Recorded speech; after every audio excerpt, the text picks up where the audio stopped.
Hey, good evening. It's Tuesday night, so we are here with the Paranormal Lens. My name is Chad Thomas. That is Jamie Widener. This Uh, guy, this guy right here. yeah, Yeah, that's me. we are part of Jott-Nyx Paranormal. We're here every Tuesday night talking about the paranormal and things like that. So, Jamie, how are you? How's your week going? It's good. It's busy. It's a holiday week, right? So Thursday's 4th of July, and therefore we have a short week, and that means 4 days of doing 5 days worth of stuff, and And then you have plenty of kind of- time at home to sit around and just prop your feet up, right? yeah, not that either. So lots of projects, things to get completed. So it's normal day, normal life. So what about you? What's going on? Well, I'm getting ready to go. There's Todd and Carmela. Um, uh, Evening. I'm getting ready to go do my summer camp for a week. Take over a kitchen and feed 120 people 3 to 4 meals a day. Awesome. How many years have you been doing this now? Well, I want to say close to 17 because, or almost 18 because Zoe wasn't here when I first did it. Wow. Yeah. So yeah. So it's been a So long you started time. when you were 12, right? And then Yeah, we'll go with that. Yeah. So anyway, but it's a great experience. I love volunteering, and it's a good cause, and a week of sacrifice is definitely worth it. I get more out of it than I put into it. It's one of those deals. So I know exactly what you mean. Yep. so and let's see, Jim's with us tonight. Good evening, Jim. So how about that investigation at Boobies the other night? Dude, I'll tell you what, there is nothing more fun than investigating during a thunderstorm. And if not just for ambiance, right? We can deal without the pelting rain and all that stuff, but Right. the thunder, lightning, ambiance of an investigation, but the energy that it brings as well. I think in all the 3 sessions that we had, in all the 3 spaces that we do it in, that I have not heard in a long time as many reports of activity in each place all at the same time, in different floors, as what I heard Saturday night as we kind of did a recap of each session. Right. And I saw something that I've never seen before myself. In the second session, Melissa and I were standing in the ballroom toward the front of the building, and the group had gone to the back to the area around Ani and Tekla's room. That was the first session because I was in that group upstairs. Yeah, right, sorry, but they're all blended together. So we're standing there, and we're near the bar that's at the front of the room, and we both saw a very small or short in height, dark, shadowy thing move from the table area outside the bakery to the stairs. And we both looked at each other, and Melissa said, "What was that?" And I said, "What the F was that?" And then, of course, went right out to try to figure out what it could have been. And we tried to replicate and, just move around with shadow play and such, and then open the glass door that swings there and coming down the stairs, standing on the stairs.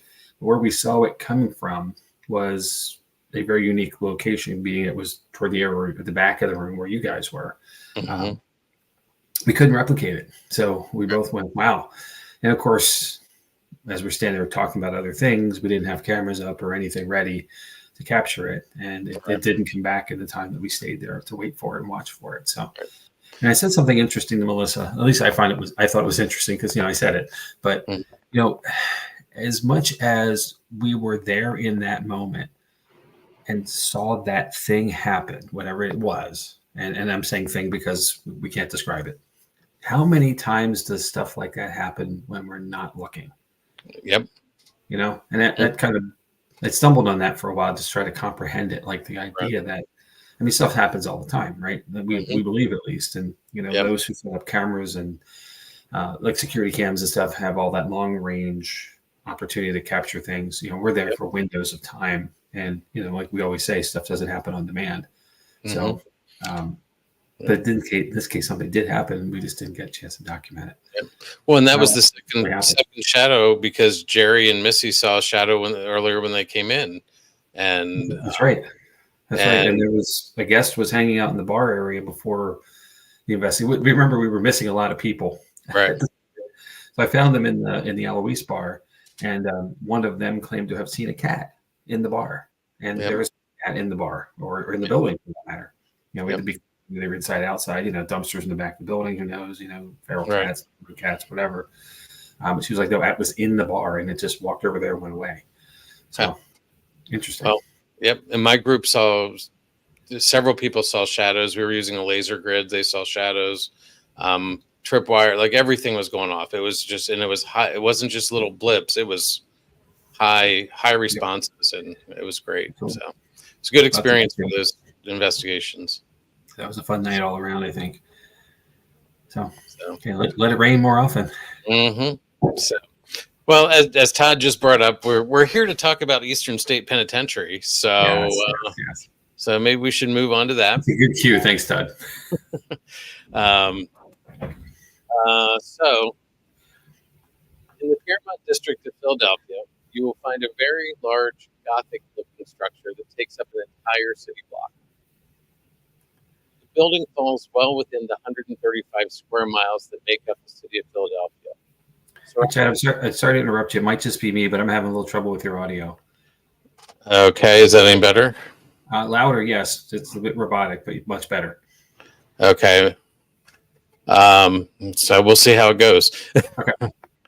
Sorry to interrupt. No, it's okay. I appreciate you letting me know. The building falls well within the 135 square miles that make up the city of Philadelphia. Surrounded by busy streets and skyscrapers, Eastern State Penitentiary seems out of place in the city of brotherly love. If we were to travel back 175 years to an earlier Philadelphia, things would have looked much different. Francis Lane, now known as Fairmont Avenue, was the northern boundary of the city. So that's that's that top line there on that map. Past this northern boundary was 10 acres of elevated farmland that had been used as a cherry orchard. In 1821, funding was approved to build a new prison. Between 1821 and 1822, the area was purchased, and John Haviland's design was chosen from 4 submissions to be built for the prison to be built. The structure was scheduled to hold 250 people. The first phase was finished in 1829 and received its first prisoner on October 25th of that year. The building was spectacular, though it looked more like a 17th century European castle than a prison. Can you imagine what it must have been like to see this building rising up from farmland? A neighbor, local, or prisoner, this sight of the structure must have been daunting. At the time, it was one of the largest and most expensive structures to be built in the United States. But how did we get here, and what was so special about this prison? To understand, we have to look back at the jails and prisons before Eastern State was built. Most of the jails in the late 18th century were large holding pens. Prisoners were broken up into groups of men, women, and children. The prisoners would sort of sort things out between themselves. Physical abuse and mutilation happened all the time. Sometimes at the hands of other prisoners, other times it was the guards themselves. In 1787, a group met at the home of Benjamin Franklin wanting to set up a better system for prisoners. Now, this is a mouthful. The group was called the Philadelphia Society for Alleviating the Miseries of Public Prisons. Apparently, snappy acronym for that. I was going to say, apparently snappy acronyms weren't a thing at the time. The goal was to fix the problems of European and American prisons. According to the Eastern State website, Dr. Benjamin Rush spoke on the society's goal. To see the Commonwealth of Pennsylvania set the international standard in prison design, he proposed a radical idea: to build a true penitentiary, a prison designed to create genuine regret and penitence in the criminal's heart. The concept grew from the Enlightenment thinking, but no government had successfully carried out such a program. So how does one build a prison that makes someone seek penitence and change their ways? John Haviland thought a combination of grandiosity and dread would work. The stone walls rose high, crowned with battlements. Its unique radial design, with cell blocks fanning out from a central hub, was revolutionary, intended to allow for better surveillance, can't say that word today, surveillance, and control of inmates. Each cell was a solitary confinement chamber. complete with a small exercise yard. The original design only allowed entry from this outside exercise yard. The design included a small pass-through for food and waste to be exchanged to the main hallway. Now, this was changed in the next design phase, and a metal door covered by a thick wooden door to suppress sound allowed entry into the main corridor from the cells.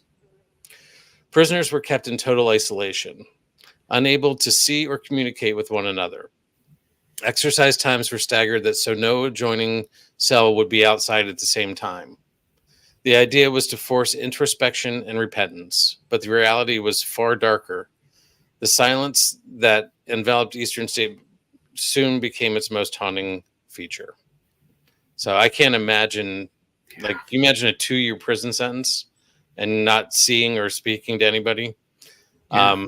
If you were being moved around inside the prison from like a cell to like an infirmary place, you had a hood put over your head so you couldn't see anybody.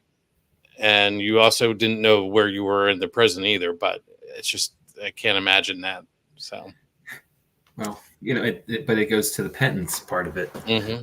and the solitary introspection, introspectiveness of your time. And I apologize if I start flapping around here. I've got the biggest horsefly I've ever seen. Okay, buzzing me. He's circling the tower. So that was the bad part about it. But the amenities of the cell were state of the art at the time. Each cell had a sink with running water over a toilet, which was a common prison thing nowadays. The toilet was remotely flushed twice a week. There was also a small Eye of God skylight allowing light to enter into the cell, but it also reminded the prisoner that God was always watching. Another amenity was a curved pipe in the corner of the cell that hot water was pumped through in the winter to provide centralized heating.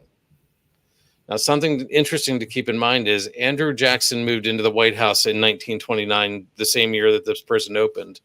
He had no indoor plumbing, and coal stoves were used to heat the White House at the time. So this was 1829, correct, sir? Yes, 1820. Sorry. Okay. Yeah, well, if we didn't have hot water in the White House by then, we were in trouble. True. Okay.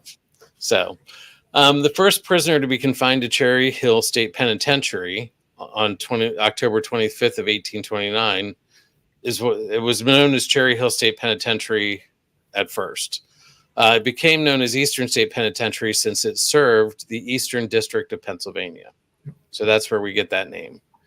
According to the timeline notes on the Eastern State's website, Charles Williams, prisoner number 1, burglar, light black skin, 5 feet 7 inches tall, foot 11 inches, scar on nose, scar on thigh, broad mouth, black eyes, farmer by trade, can read. Theft included 1 $20 watch, 1 $3 gold seal, 1 a gold key. Sentenced to 2 years confinement with labor. Received by Samuel R. Wood, first warden, Eastern State Penitentiary. Now, as Charles was placed in his cell, he was forced to bow as he went through the low door. Was the low door used as another religious nod, forcing the bow as part of the penitence, or was it to make it difficult for the prisoner to attack the guard while exiting and entering the cell? Or was it a combination of both? As the prison filled, the air grew thick with despair. Inmates entered its iron gates with a mixture of dread and hope. Hope that the solitude might offer them a chance to redeem themselves. However, many found the isolation unbearable. The complete lack of human contact drove some to madness. In 1831, cell block 3 was completed. This was the last of the original single-story cell blocks. Construction began on cell blocks 4, 5, 6, and 7. So this is what we were talking about off air a little bit, Jamie, that it was built in phases and they had prisoners, it was dealing with all that. 4, 5, 6, and 7 were designed as 2-story units since the number of detainees kept rising. In this same year, Eastern State received its first female prisoner. In 1932, in 1832, William Hamilton, inmate number 94, lowered himself from the roof of the building to escape. He was captured and attempted to escape again in 1837. Hamilton's assigned work duty was that of waiter to the warden. So he must not have liked his job. In 1837, the prison was complete. Still under the supervision of the original architect, John Haviland, it now covers 11 acres and has 450 cells. The cost of the building was around $780,000, considered one of the most expensive buildings at the time in the United States. Converted for inflation, that would be equivalent to $25.5 million today. Charles Dickens, upon visiting the penitentiary in 1842, remarked on the oppressive silence and the suffering it caused. He described it as a slow and daily tampering with the mysteries of the brain, and lamented the psychological toll it took on the prisoners. His observations would prove prophetic. He eventually wrote the following about the system known as the Pennsylvania System of Prisoner Discipline. The system is rigid, strict, and hopeless solitary confinement, and I believe it and its effects to be cruel and wrong. In the 1850s, Eastern State hired its first full-time teacher. The central rotunda was photographed by William and Frederick Langenheim. Samuel Coperthwaite, inmate number 2954, created a famous lithograph that shows how much open space is around the facility. Not only was Eastern State Penitentiary a prison, but it became a tourist attraction. In 1858, over 10,000 people visited the facility. This was the most ever until history tours began in 1994. 1877 brought more construction. 4 new cell blocks were added between the existing ones. This was the first set of cells built without the exercise yards. In 1911, construction on cell block 12 was completed. This cell block was wedged between blocks 6 and 7. Constructed of reinforced concrete, it was a 3-story addition. Each floor contained 40 cells. Skylights were done away with at this time, and narrow slit windows were used instead. Gone also were the high arched ceilings. By the mid-20th century, the penitentiary's original purpose was questioned. The rigid system of solitary confinement had proven to be more harmful than helpful. Reformers urged a more humane approach to incarceration, and gradually the harsh practices were abandoned. By 1913, this system was officially abolished. In 1923, all of the female prisoners were relocated to a facility in Muncie, Pennsylvania. In July of the same year, Leo Callahan and 5 other inmates escaped by scaling the east wall. All of Callahan's accomplices were recaptured, but Leo Callahan remained at large. He was only one of 4 people to escape and not be recaptured in the 142 years the prison operated. So that's a pretty good record. Sure. Things changed in 1924 for the prisoners. In January of that year, prisoners ate in group dining rooms. Tablecloths were used on holidays and Sundays to boost morale. On August 12th of the same year, Governor Gifford Pinchot sentenced Pep, the cat-murdering dog, to Eastern State Penitentiary. One story is that Pep killed Pinchot's wife's cat.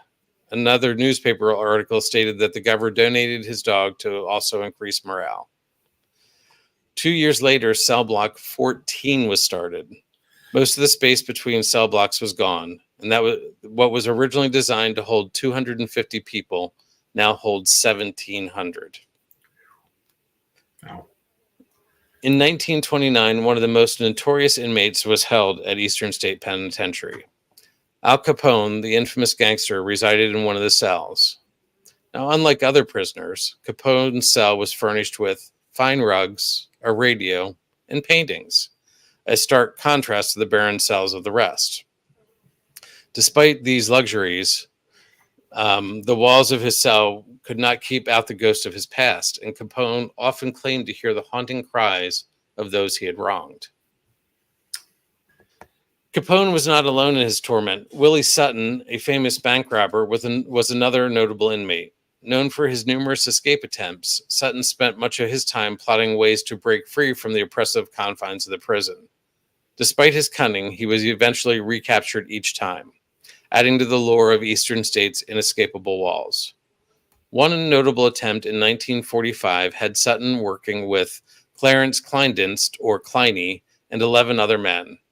Kleiny was a prison plaster worker, and they tunneled out to the corner of Fairmont Avenue and 22nd Street. Kleiny had 2 years left to serve on his original sentence at the time. His 2 hours of freedom cost him another 10 years. Most of the others were caught within a few minutes.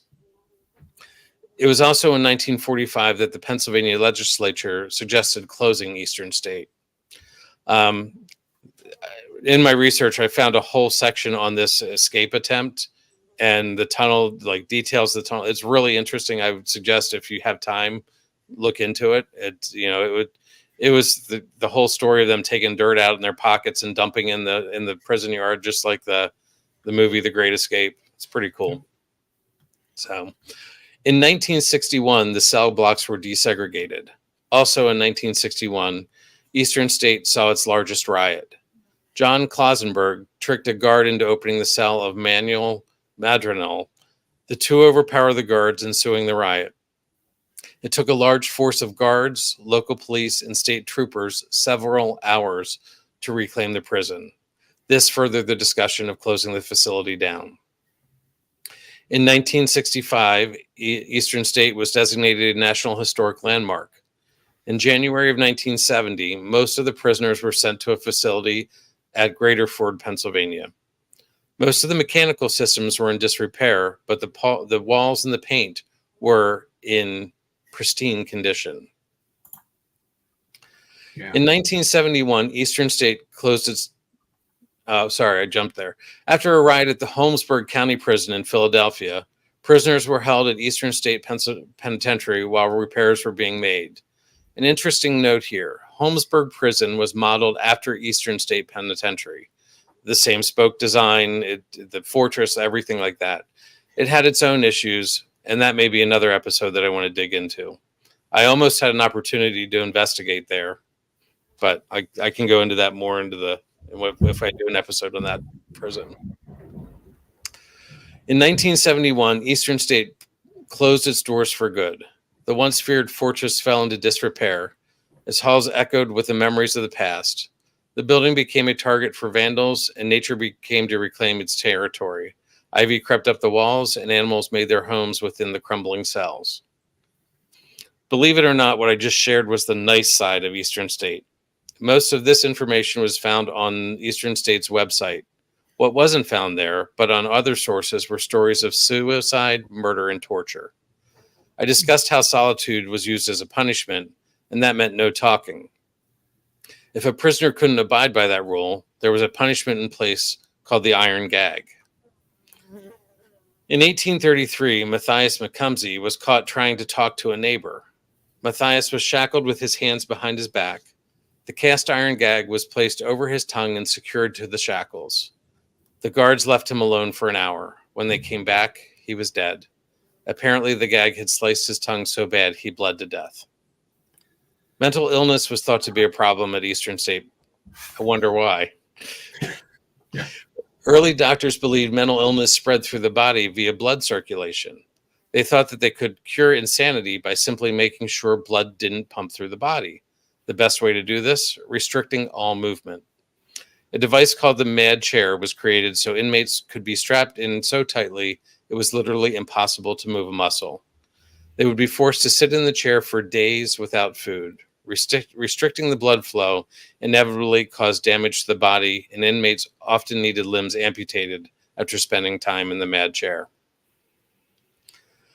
Warden Herbert Hardboiled Smith was in charge of the prison during the 1920s and 30s. He was known for being a fierce reformer, and judges only sent people to Eastern State who needed Smith's skills. During his reign, solitary confinement was phased out by the state, and 2 or 3 prisoners were assigned to each cell. Smith came up with another punishment called the water bath. In this punishment, inmates' heads were dunked in an ice water bath. Then they were hung from the cell walls for the night. During the winter months... They were put out to dry. Okay. Yeah. Yeah, I get it. All right. But during the winter months, when this was especially popular, prisoners would often not make it through the night as ice formed over their face. So with all these things that I presented, do you think there would be ghosts that haunt Eastern State? I think we know the answers to that. Over the years... Maybe just one. I don't know. Yeah. Over the years, guards, prisoners alike reported strange occurrences. The most common tale is that of cell block 12, where disembodied voices and cackling laughter are often heard echoing through the halls.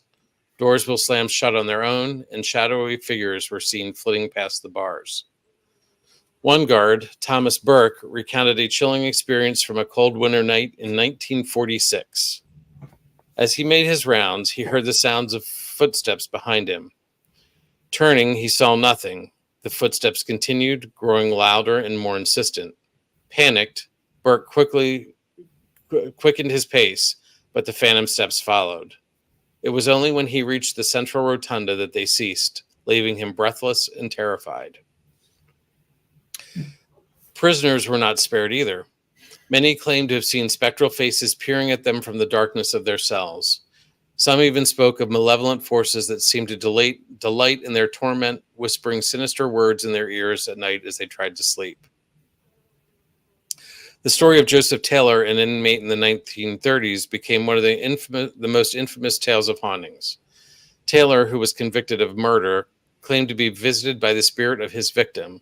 He would awake in the middle of the night, drenched in sweat, screaming about a shadowy figure standing at the foot of his bed. Despite the guards' attempts to calm him, Taylor's paranoia grew, leading to his eventual suicide in his cell. The prison yard is also known for activity. People have felt cold spots on hot summer days, heard noises, and even seen inmates strolling the yard, even though no one has been held there since 1971.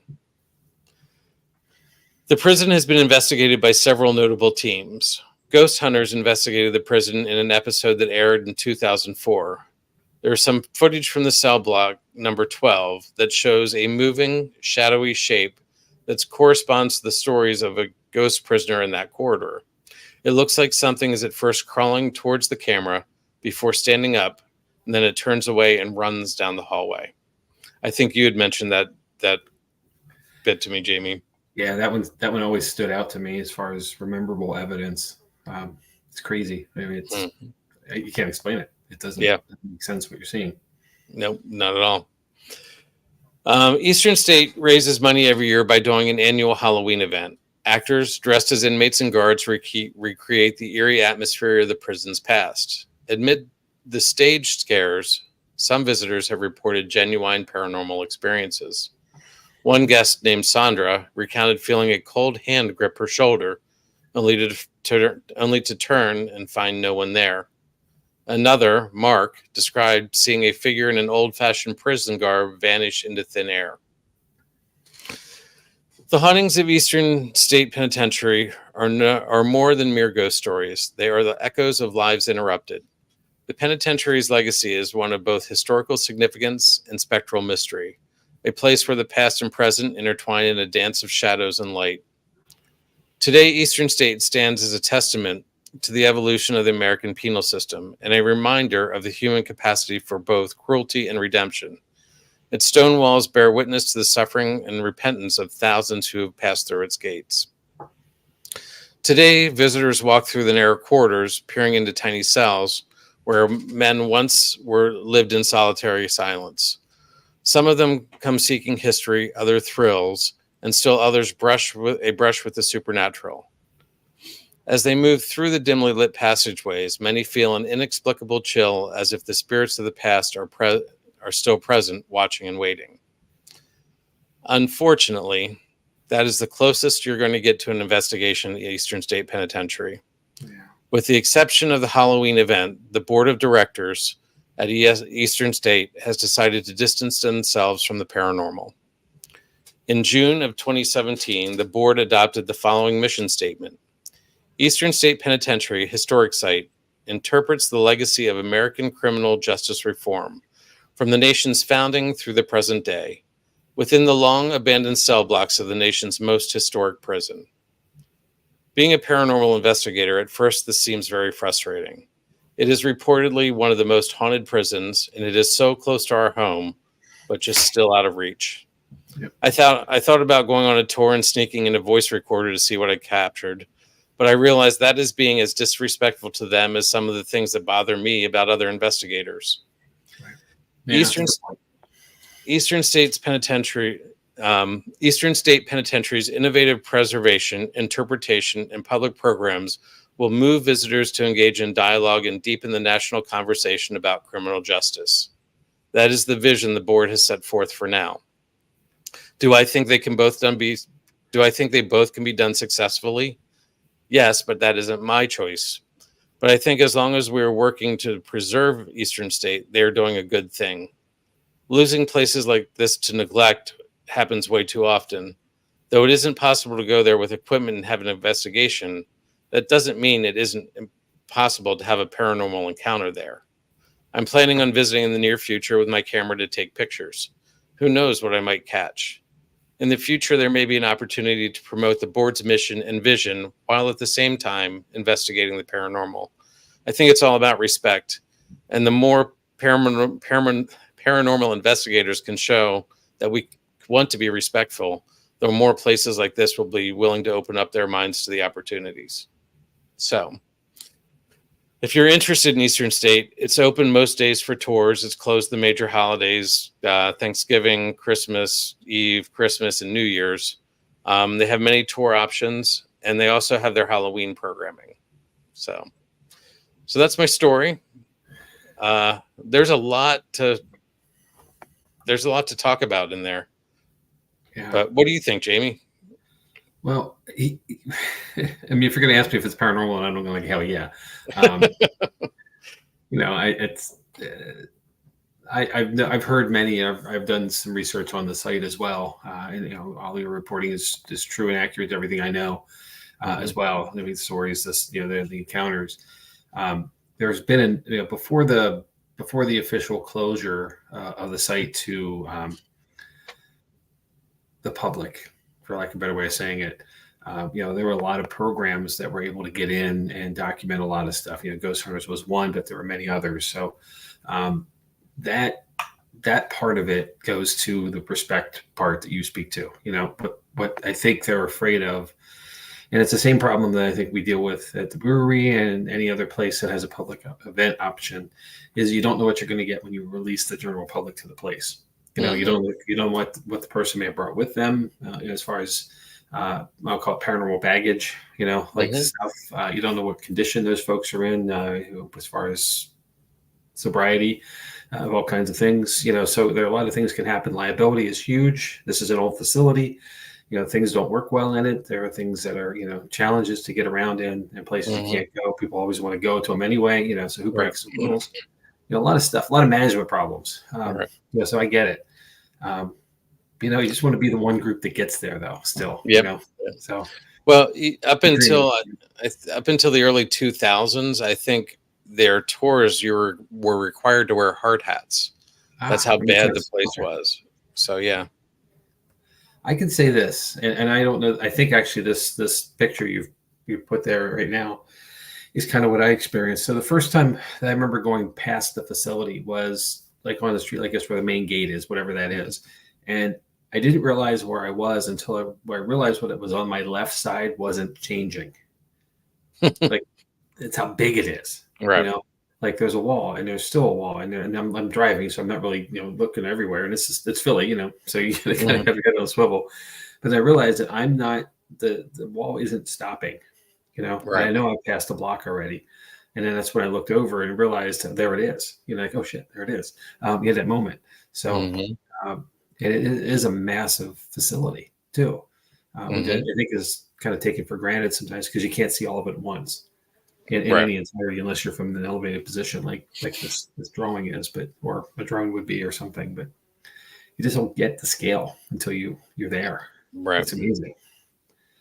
I want to step back a second. Todd and Carmela brought up a good point here a little while ago. I didn't bring it in yet just because I'm going to wait to this moment. But working in a prison for the past 25 years, the environment not only affects the incarcerated, it affects all who work there.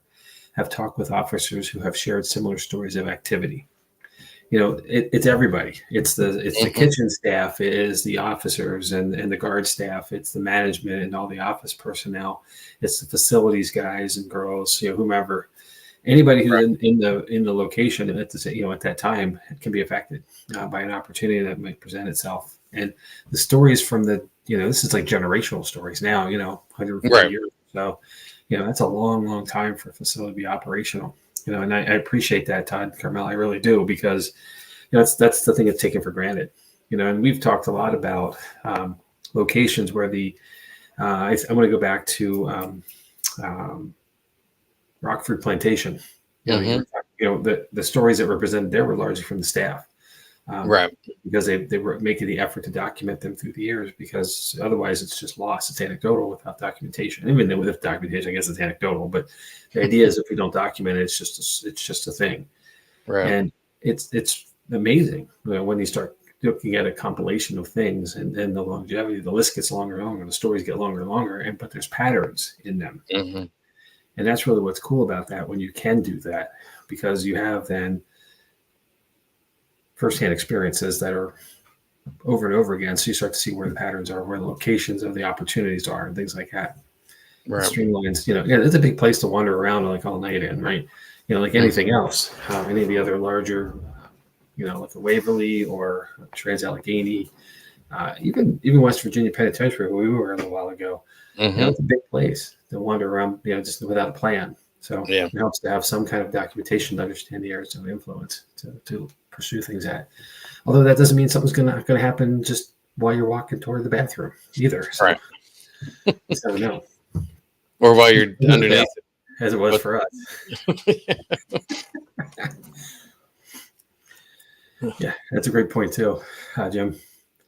And I'm glad Bert's here. I was hoping you were making for your perspective.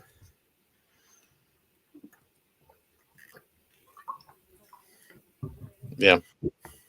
Yeah, there's a lot of, anytime there's a lot of sorrow, guilt, anger, frustration, those are all energies that can attract other things, Mhm. and obviously there's a lot of death in these places as well. Do we have a head count for the losses?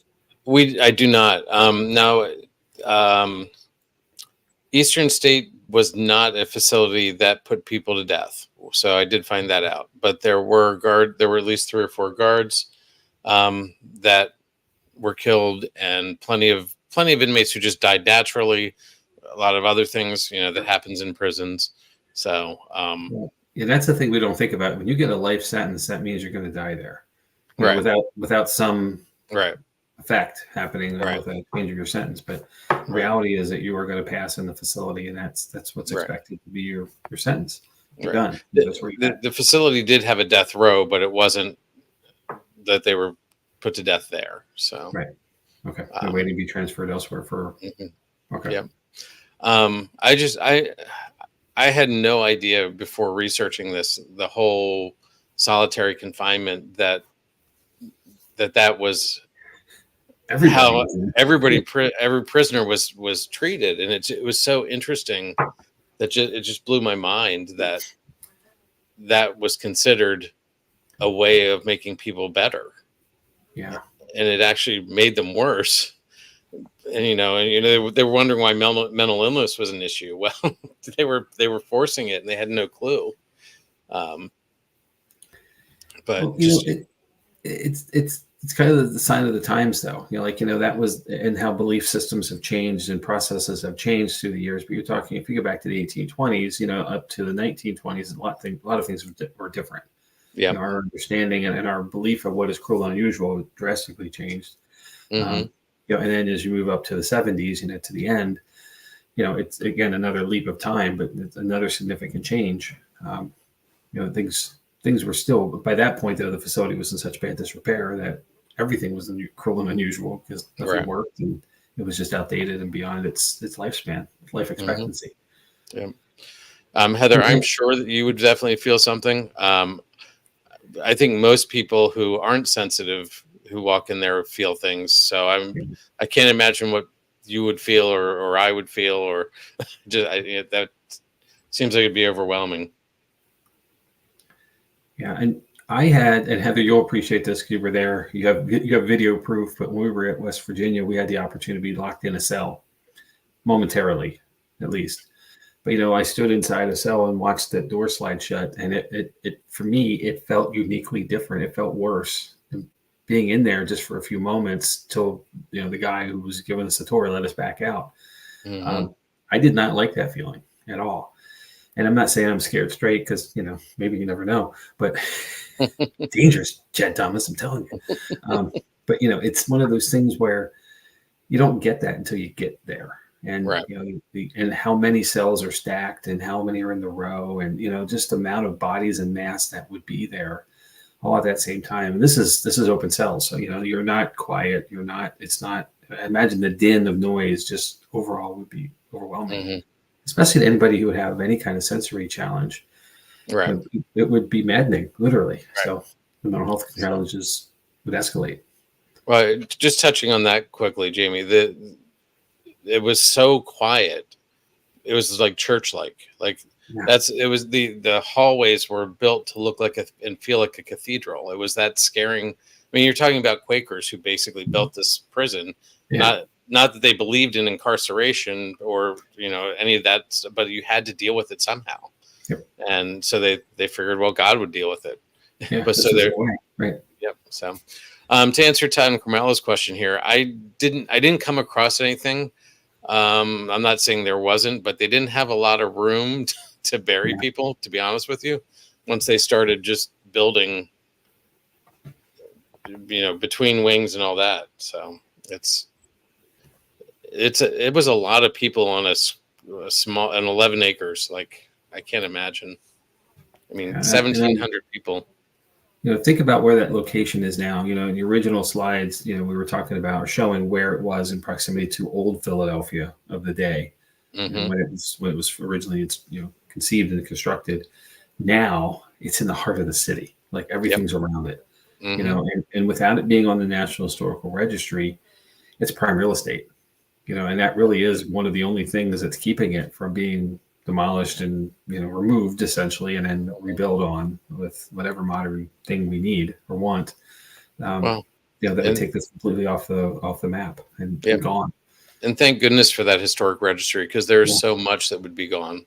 So I agree, and it's amazing that it's able to be there in the middle of the city like this. It just it's out of place, completely out of place. Yep. So, and it wasn't at the time, like you said. It was it was on the outskirts of town. It was a farm. Right. So, I tell you this: I was in the Lancaster County Prison a little while ago for a visit and a tour kind of thing, and they gave the history of that. And as it was built then, which was in the early 1900s, it was the edge of Lancaster City, and now it is no longer. It's close to it still, but it's still we've expanded. And there was intentionality of Reservoir Park being installed across the street from it to keep some green space, so it wasn't all just built up on housing at the prison. Everything else on the other 3 blocks is building housing right around it, in row homes and so forth, so it's tight. But it's amazing how, and that's another castle, cathedral kind of place that's been totally renovated through the years. But there was something about making these places be imposing, from the outside, not for those within, but for those without, to be scared of the place and not want to have to go there at some point. Right. No, I did. Right. Yeah, I did find it. So, like, they had the arrow windows on like the outside, like the narrow slit. Yep. That's all facade. Like, it's just it's not really real windows. Yeah. So it's very interesting. It's the design element. So, I understand where Heather's coming from on this one. Yeah.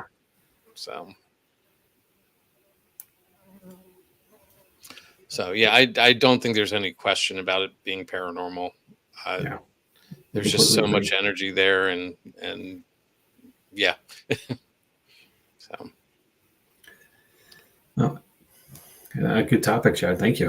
That was really cool. A lot of detail. And then one of those overlooked things as well. Like I said, I found it just by accidentally driving by it one day, realizing what it was. I'm sure there are many other people who take for granted, any of the corners they pass by of it or the walls they pass by, to take for granted that that's what it really is, and don't even, maybe folks live around and never been inside. I mean, Right. good for them for not needing to be inside, but just even as a tour, as a historical perspective. Yep. So any last thoughts on it, or are you ready to? It's depressing, to be honest Yeah, with you. it reminds me I don't want to go to prison. I think of I always think when I say that I always think of the line from National Treasure when Nicolas Cage is sitting on the steps of the church with the FBI guy, and he's like, I really don't want to go to prison. And the FBI guy said, well, somebody has to go to prison. It's like, you do the crime, you're going to have to do the time. So Yeah. if he finds a way out, so go figure. Heroes always do. Well, great topic. Well, thank you.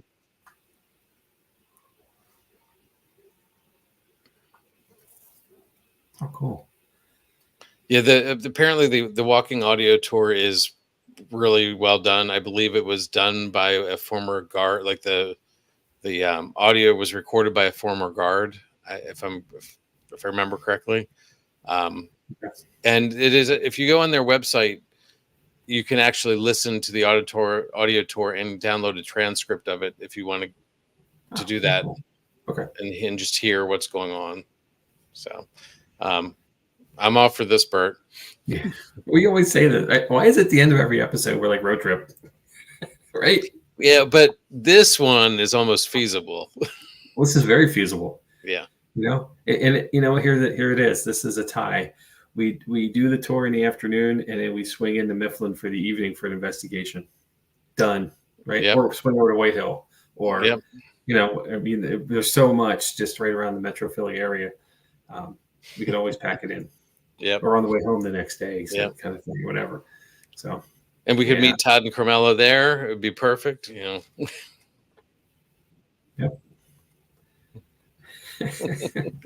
Can I get a hell? Oh, there it is. Can I get a hell yeah? So, well, let's figure it out, Bert. Okay, we got time and opportunity ahead of us, so let's figure something out. We can make it work. Yep. So I'm assuming that's your fly that I keep seeing, and it's not an apparition. It is this, and it's like a pterodactyl buzzing me every time it comes by. I'm trying not to cringe. It's like it's gonna fly in my nose or something. It's huge. It's like, if you could see it, it's huge. Yeah, exactly. It's not like the mosquito that buzzed me a while back. That thing. Yeah. So, all right. Well, why don't we move on to what's coming up? We got some exciting stuff to talk about here in a minute. We really do, actually. So, investigation-wise, we just came out of the investigation Saturday night. Again, it was super awesome. Plenty of energy charged with electricity, with the storm and the rain and all that stuff. So, we're going to do a rain dance for the 13th and roll it back again. But July 13th, our ticket's still available. About a month later on August 10th, and then about a month later on August 7th. We had a conversation. A lot of us in stages had a conversation with the staff at the brewery about getting the post dates up after September 7th. They were aware they need to do it. And it's just a matter who's going to do it. But at this point, we still don't have those dates yet available. So we can't say they're going to happen because there's no reference for ticketing or viewability or anything of it. Right. But I'm going to tell you some cool stuff's coming. And I keep saying that week after week after week. So maybe next week or week after, we won't be here next week, but we'll get to that and get those dates posted for you and finally get them up and tickets will open up and y'all can come and hang out with us and do some really cool stuff. So soon, please be patient. And then shows. Next week, we're going to roll an encore presentation. I think I know which one it is, but since it's not listed, I'm going to hold that comment. But after that, I'm going to do 2 back-to-back episodes. The 16th is going to be the Haldeman Mansion here in Lancaster County, PA. This was our home base originally for the Jott-Nyx Paranormal team. We got to investigate there a couple times a month for 2 years, almost 3, I guess. It was quite a while and quite a lot of fun. Really, really cool historical property. That another National Registry location that was just loaded with history. going back before colonization as well. So a lot of native lore there. So really cool episode. We're going to be joined by Jerry and Melissa Keller, our founders of Jott-Nyx Paranormal, who lived on the property at that time as well. And they'll have some great personal experience stories. We have some pictures and cool stuff. So please join us for that one. And then after that week, we're going to jump into the Brown Mountain Lights down in North Carolina. A phenomenon that's been happening there since back in the day, pre-colonial as well. The Cherokee tribes, the native tribes were reporting these lights. So it isn't us bringing electricity in. It's something that's happening. It's been going on for quite a long time. And Chad's going to take on the controversial topic of table tipping. I'm really looking forward to that one, actually, because I'd like to learn more. And my knowledge is vague and kind of gray. So bring some color into that, and hopefully we'll learn more than any of us know. And then after that, on August 6th, the Hoya Baciu Forest, which is Romania's Bermuda Triangle. So I'll leave that open for a little bit, just to give you some teasing on that. And then more episodes after, of course. But we're running out of room on the page there, so we'll fill them in as we go. That basically what it means is once August 13th comes, it's Chad's turn, and I don't think he's selected a topic yet. That's what that really means. But I'm not saying that out loud, am I? I mean, no. I mean, I have a few things to get through before then. So yeah, there's a lot of time between now and then, so we'll figure it out. So, Jamie, you want to tackle Todd's question here? I will. So, you know how when you're out on an investigation and something goes down, but you can't explain it. It becomes just one of those things, or JOTT, right? And then Nyx is I'm going to get this wrong. It's either the Roman or the Greek goddess of night. Greek, I believe. Yeah. So just one of those things of the night is Jott-Nyx. Simple, right? We get asked that question a gazillion times, actually, and it's a neat name. It's kind of a cool thing. And if you don't know, you don't know. But yes, it's just one of those things of the night. Yep. All right. So here's the fun slide. Coming up, with social medias and stuff like that, you know how to find us because you're here, right? You got to us via the Facebook page, our team page, or our Jott-Nyx Paranormal YouTube page. But coming up at the start of that 16th, July 16th episode, we are going to transition this onto Spotify as well. So opening up a whole lot of opportunity for folks, not just in our area with knowledge of us, but anybody who's searching for a paranormal show, they can find us there. There'll be a chance to rate the episodes. So, 5 stars always appreciated and hopefully earned. But with that, more to come there, and it means you don't have to rely on Facebook and YouTube. Anywhere you get Spotify, you can catch us there too. So pretty cool stuff. I'm really excited for this, actually. Chad and I've been kind of talking about this for a while now. How to do more, how to get bigger, present more. Like we need to get bigger. I'm a little chubby anyway, so try to get thinner. But present more opportunity out with this broadcast and the show. So we really appreciate y'all for showing up with us every week, because that gave us the courage to do this in the first place, and the knowledge that someone's listening to what we're saying. And we say this all the time. We could just sit here and talk to each other, and we do it all the time anyway. So we really appreciate you coming along for the ride each week. Hopefully, we're presenting something that you didn't know, and I can see from the comments that people leave with us, stuff too, and sharing the experiences that you may have had or the knowledge that you have of a location or experience is really cool, because we're all in this together. In the paranormal field, it's not one team doing all the work. It's all the teams doing a lot of work, and the network that it creates is massive, and it's really cool to be a part of. And we appreciate having our little tiny piece of it. So thank you all so very much. Yep. The one caveat is it will not be live on Spotify. Yes. That'll be like a podcast, so it will be a day or two following the live show.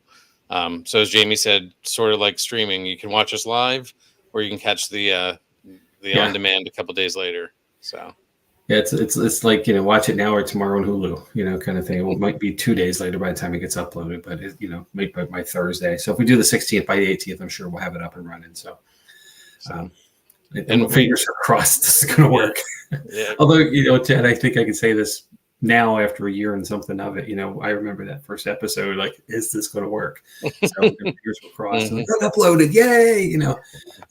Well, in the first episode, the first couple episodes we recorded because we were just like, we were not live.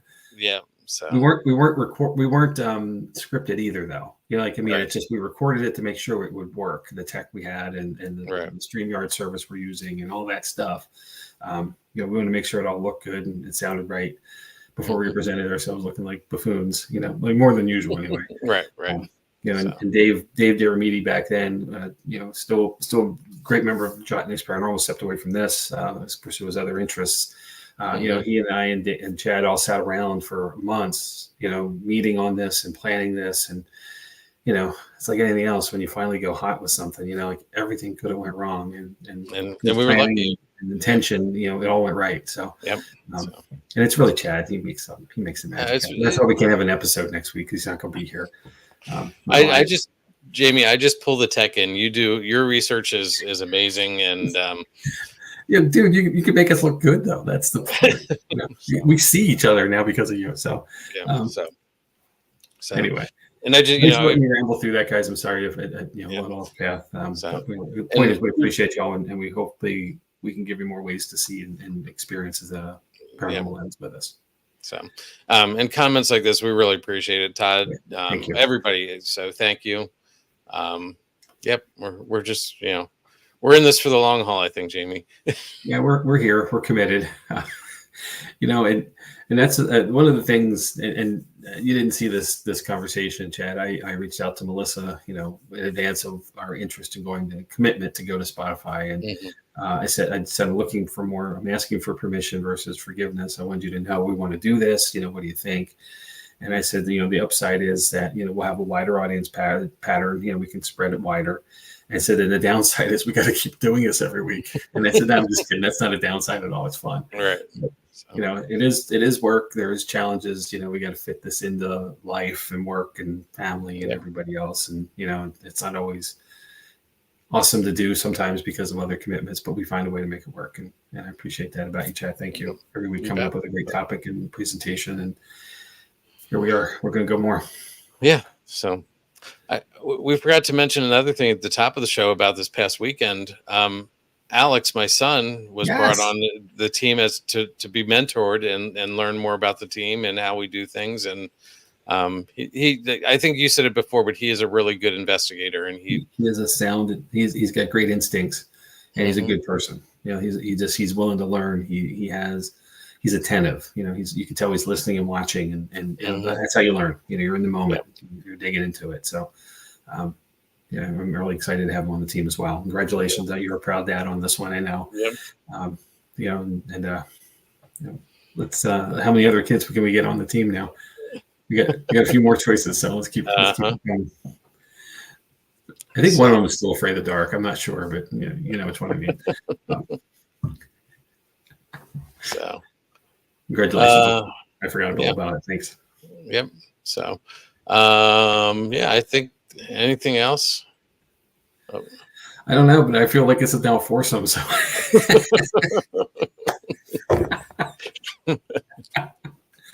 guys, as honorary Jott-Nyx members that you are, we really should get you guys on sometime, and talk about Southern End Paranormal and all the work that you're doing down your way as well. It'll be a fun episode, and all the places you guys have been, especially your recent and extended European trips over to Ireland and such. So I'd love to hear your perspective of the old world and the haunts and the opportunities there. That is one hell of a road trip, I know. But maybe we can make it work someday too. Who knows? Well, that's an open invitation. Definitely. And happy 4th of July to everybody. Enjoy the day. I'm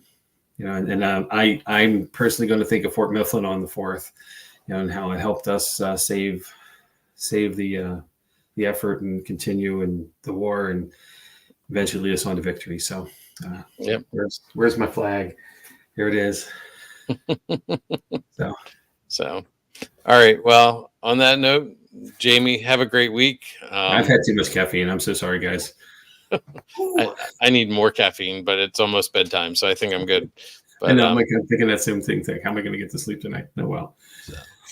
So, There you well, go. have a great week. Thank you, everybody. As as we normally say, thank you. We couldn't do this without you. We really appreciate it. We look forward to what we can do in the future. And have a great week. Yeah, I'll see you too. Take care, guys. All right. Good night. Good night.